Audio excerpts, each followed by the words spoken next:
Želám vám všetkým príjemný deň. Vítam vás vo verejnej knižnici Jana Advokácia v Košiciach na non-stop čítaní alebo literárnom maratóne.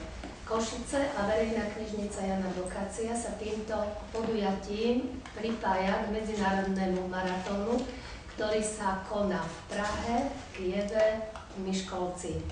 Je to akcia, ktorá je podporným podujatím kandidatúry mesta Košic na Európske hlavné mesto kultúry a zároveň podujatím, ktorým by sme sa chceli pripojiť k celoevropskému podujatiu o medzikultúrnom dialogu. Myslím si, že medzikultúrny dialog je veľmi dobrou príležitosťou práve na propagáciu knihy a literatúry, ktorá nepozná hranice. Tohoročný literárny maratón je venovaný pocte bratom Čapkovcom, Karlovi a Jozefovi. Títo dvaja bratia, osobnosti kultúrneho a literárneho života mali aj veľmi úzky vzťah k Slovensku. Preto prvá hodina tohto literárneho čítania bude o prezentácii ich diela, ale aj o tom, že zvlášť Karol Čapek veľmi rád chodil na Slovensko a odtiaľ napísal aj niekoľko listov.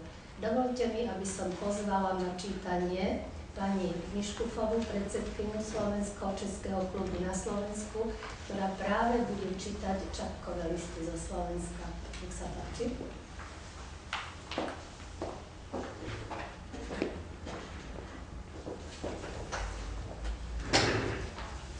Hezký den. Já jsem si vybrala dva dopisy, které napsal Karel Čapek z Tatranské Lomnice, a to dvěma svým láskám, Olze a Věře, Olze Šantílkové a Věře Hrůzové. Takže první z nich je: Milá Olgo, píšu tohle psaní nazdaž Bůh, nevím, dojde-li ti do rukou. Totiž tady čtu noviny tak výjimečně, že opravdu ani nevím, je-li tam u vás v Rakousku už skončena železniční a poštovní stávka. Trvá-li, tak jistě jen kratičko.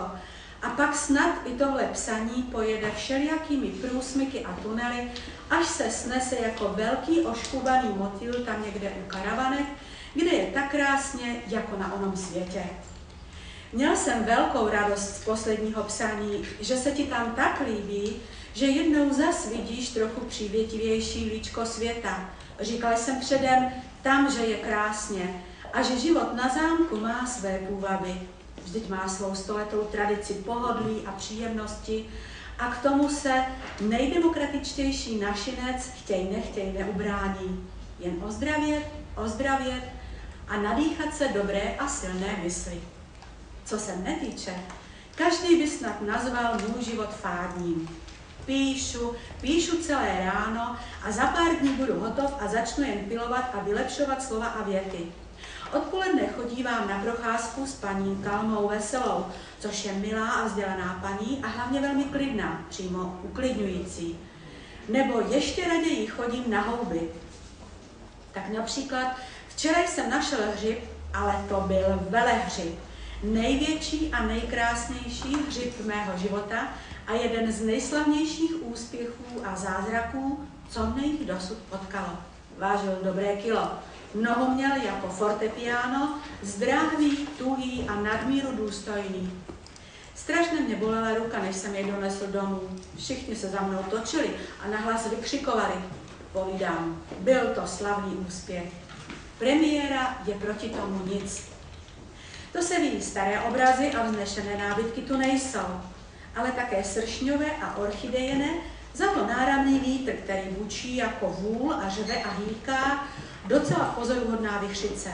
Přesto, až dopíšu, narazím si čepici a půjdu na houby, neboť ráno jsem napsal tuze veliký kus a musím se z toho povyrazit. Co dělají pohádky? Jestli pak je napíšeš. Můj bože, jak mě je všecko daleko, divadlo, Praha, lidé. Onehdy v noci se mi zdálo, že jsem dal demisi jako dramaturg a když jsem se ráno probudil, ani jsem se tomu nedivil. V neděli asi vezmu kočár a objedu Tatry na druhou stranu Dožďáru. Tam, co Poláci svého času vraždili české úředníky, ale už to nedělají. Tyto mé prázdniny jsou z pola vyhnanství, ale i to má svůj původ. Já dovedu přijít na chuť i melancholickým věcem, pokud jsou silné a jaksi přísné. Zvážnil jsem pozoruhodně, očistil jsem se, vypudil jsem mnohé špatné a chabé věci za sebe, což je nesporný užitek. Den běží za dnem a nepřináší nic nového. I tady má svůj život něco železného, totiž koleje. Dokonce i jízdný řád. Nu Bůh s tebou, děvčátko. Prosím tě, hleď hodně užívat, ať mě v příštím psaní, až půjdou za vlaky, napovídáš pěkné věci, které jsou kolem tebe. Také já doufám uvidět mnoho krásného, co nám nečeká za těmi všelijakými nasupenými hřebeny. Pěkné, pěkné dny. S pozdravem nejsrdečnějším, Čáča. Takže ďakujeme. Psíček a Mačučka, tieto rekvizity, ktoré máme tu na stole, nie sú vôbec náhodou. Myslím si, že rozprávka alebo pohádka o Psíčkovi a Mačučke je jedna z najznámejších. Ja by som teraz poprosila študentov gymnázia na Trebišovskej ulici, a to Michaelu Kučerovú a Romana Píša, aby nám niečo dramatizované prečítali.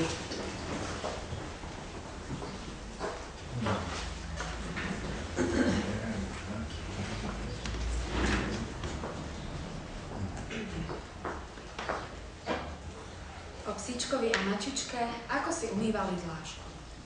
To bolo vtedy, keď Psíček a Mačička ešte spolu kastovali. Mali pod lesom malý domček a tam spolu bývali a chceli všetko robiť tak, ako to robia ľudia. Ale veru to vždy tak nevedeli, lebo majú malé a nešikovné labky. A na tých nemajú prsty, ako má človek, len také malé lankúšiky a na nich pazúriky.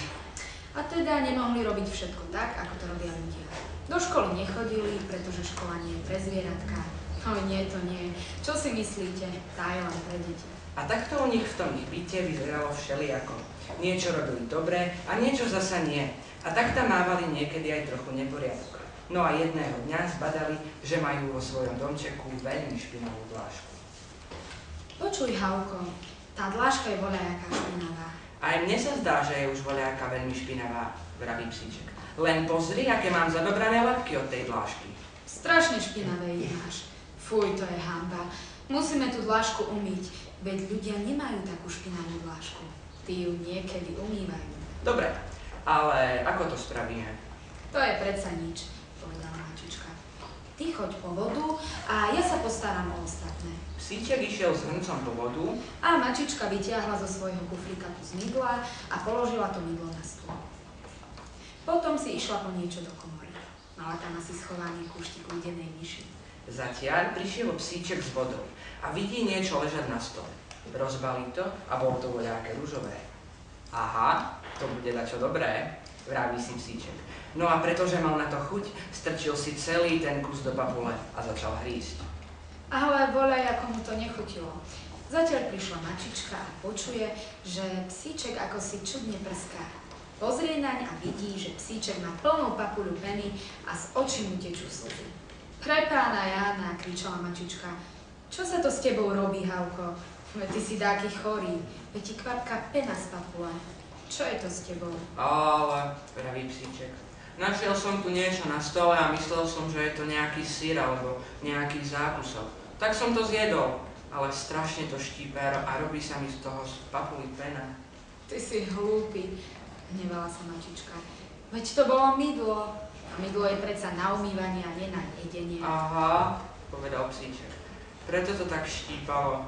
Juj, ale to štípe. Napí sa poriadne vody, poradila mu Mačička. Potom ťa prestane štípať. Psíček sa tak napil, že všetku vodu vypil. Štípať to teda prestalo, ale peny bolo až strach. Tak si išiel utrieť ňucháč o trávu a potom musel ísť znova po vodu, lebo všetku vypil. A už žiadnu nemali. Mačička mala 1 korunu a išla kúpiť nové mydlo. Toto už nezjem, povedal Psíček, keď Mačička priniesla nové mydlo. Ale ako to spravíme, keď tu nemáme kefu? Na to som už myslela, vraví Mačička. Veď ty máš na sebe také hrubé a ježaté chlpy, ako sú na kefe. A tak môžeme tú dlášku vyrajbať tebou.